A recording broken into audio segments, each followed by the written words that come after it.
Well, have you seen any major blockbuster this year, like The Hobbit, Avatar, anything else in the movie that I haven't seen?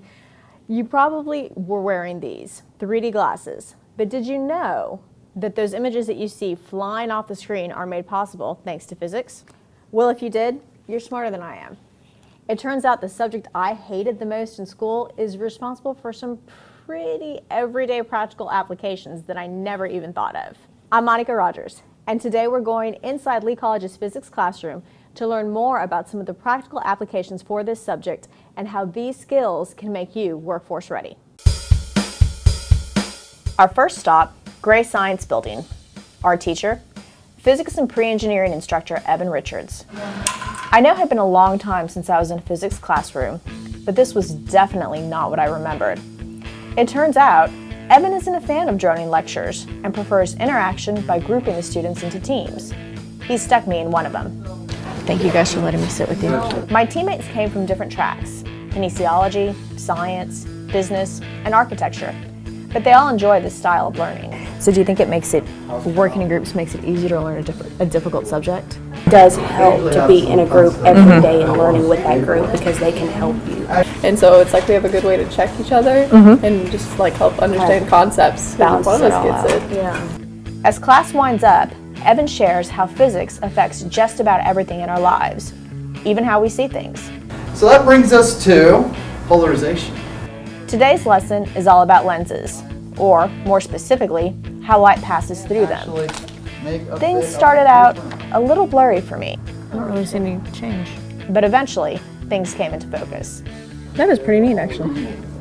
I understood something. And that's the beauty of the program at Lee College. The class doesn't depend on just lecture alone to get points across to students. It uses physical examples, such as the polarized lenses and 3D glasses used today, to explain what I once thought were complicated concepts.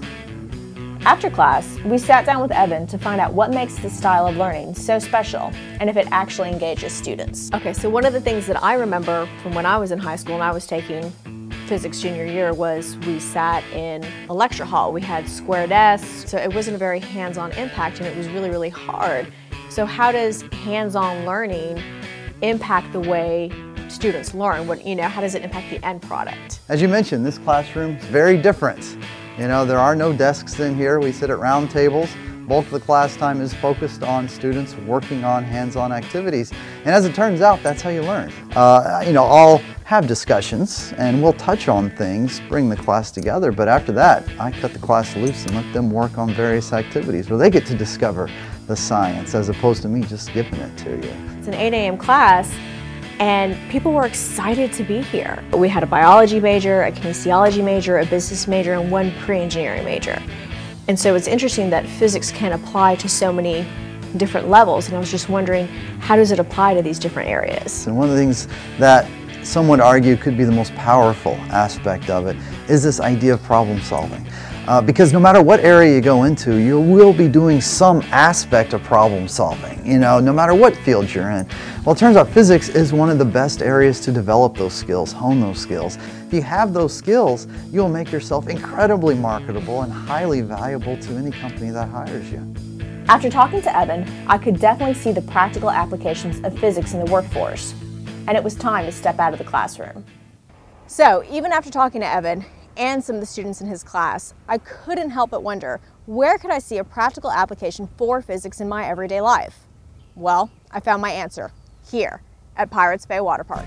Constructed in 2009, Pirates Bay Water Park is a 3-acre water park located in Baytown, Texas, that features a variety of attractions, including tube slides, mat racers, and body slides, and draws more than 100,000 poolside patrons every summer.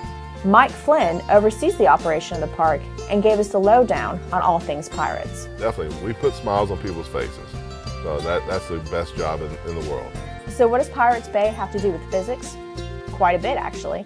At its most basic level, a water slide is a relatively tame roller coaster with no track and no car. And like roller coasters, it's driven by one of the foundations of physics, gravity. Climbing up the stairs builds a certain amount of potential energy, which turns to kinetic energy as you head down the slide. The constant stream of water flowing from top to bottom lubricates the slide, reducing the friction between it and your body and accelerating the pace and thrill of the ride. So when you're actually in the design phases, I'm thinking, I'm looking at these slides and they've got twists and turns and curves, and this is a drop and that's completely encased. I'm thinking there's a lot of safety considerations too. One of the safety features you can probably tell is right here on the curve on this green slide. You see how one side's up higher than the other? Right. That's a safety feature, because when you ride down, you're going to flip up. We don't want you to flip out of the slide. Right. So it also offers slides that curve in. Right. At the top, to make sure we keep all of our riders inside. And that's kind of where physics, someone who's studied physics, that's where it plays a role, because you've got gravity pulling down on you, that gravity wants to take your body in a straight direction, and when you hit the curve, it wants to just kind of send you off. Correct. So you're trying to keep people in. So I mean, this is just another example of one of those, I don't want to say everyday things, but one of those key parts that's part of our lives, amusement parks, that actually takes some principles that you would learn in class that you really don't think about. It's almost a practical application for all those equations that you've done. Definitely. I mean, for all the little teens who've been sitting there in the classroom going, when am I ever going to use this? I was one of them. Well, this is very much the time when you actually use this. So, as embarrassed as I am to admit this, it's true. When I was in physics, in I think my junior year of high school, I was probably about 16 years old, I bribed my 11-year-old brother.